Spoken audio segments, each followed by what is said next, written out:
Hi friends, ഇന്ന് നമുക്ക് മുട്ട ബിരിയാണി എങ്ങനെ എളുപ്പത്തിൽ തയ്യാറാക്കാമെന്ന് നോക്കാം.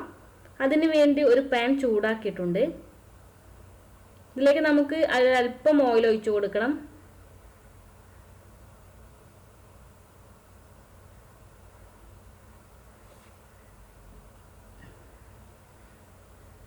ഓയിലൊന്ന് ചൂടായാൽ ഇതിലേക്ക് നമുക്ക് 5 വലിയ സവാള ചേർത്ത് കൊടുക്കാം.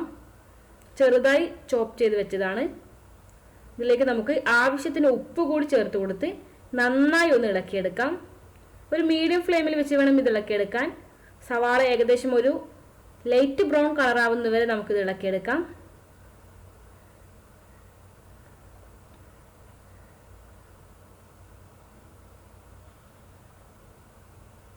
ഇപ്പോൾ നമ്മുടെ സവാള ഏകദേശം ഒരു ലൈറ്റ് ബ്രൗൺ കളറായി വന്നിട്ടുണ്ട്.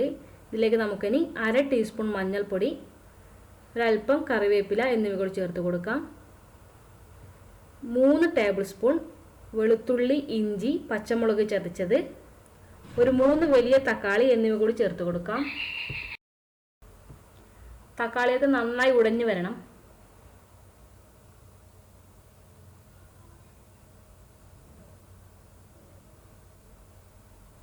നമുക്കൊരു മീഡിയം ഫ്ലെയിമിൽ വെച്ച് വേണം ഇത് കുക്ക് ചെയ്തെടുക്കാൻ. ഇപ്പോൾ നമ്മുടെ മസാല തയ്യാറായിട്ടുണ്ട്. ഇതിലേക്ക് നമുക്കിനി പുഴുങ്ങി വെച്ചിരിക്കുന്ന മുട്ട ചേർത്ത് കൊടുക്കാം.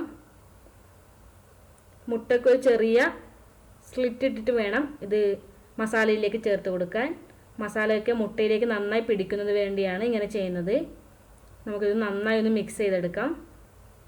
ഇനി നമുക്ക് പ്രഷർ കുക്കറിൽ വേണം നെയ്ച്ചോറ് തയ്യാറാക്കിയെടുക്കാൻ. പ്രഷർ കുക്കറിൽ നെയ്ച്ചോറ് തയ്യാറാക്കുന്ന വീഡിയോ മുമ്പേ ഞാൻ അപ്ലോഡ് ചെയ്തിട്ടുണ്ട്. ഇനി നമുക്ക് നെയ്ച്ചോറ് ഒരൽപ്പം ഒരു സൈഡിൽ നിന്ന് മാറ്റാം.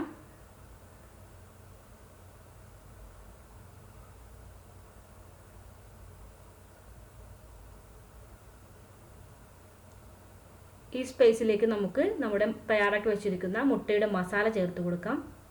നമുക്ക് അതേ റൈസ് കൊണ്ട് തന്നെ ഇത് കവർ ചെയ്ത് ഒന്ന് ദം ചെയ്തെടുക്കണം.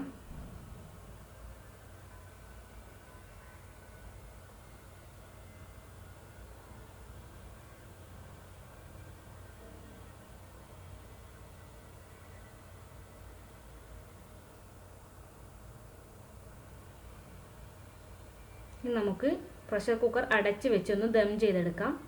വിസിലിടേണ്ട ആവശ്യമില്ല. വെയിറ്റ് നമുക്ക് എടുത്തു മാറ്റാം. ഒരു 5 മിനിറ്റ് മുതൽ 10 മിനിറ്റ് വരെ നമുക്ക് ദം ചെയ്തെടുക്കാം. ഇപ്പോൾ നമ്മുടെ രുചികരമായ മുട്ട ബിരിയാണി തയ്യാറായിട്ടുണ്ട്. നമുക്ക് ചൂടോടെ സെർവ് ചെയ്യാം. താങ്ക്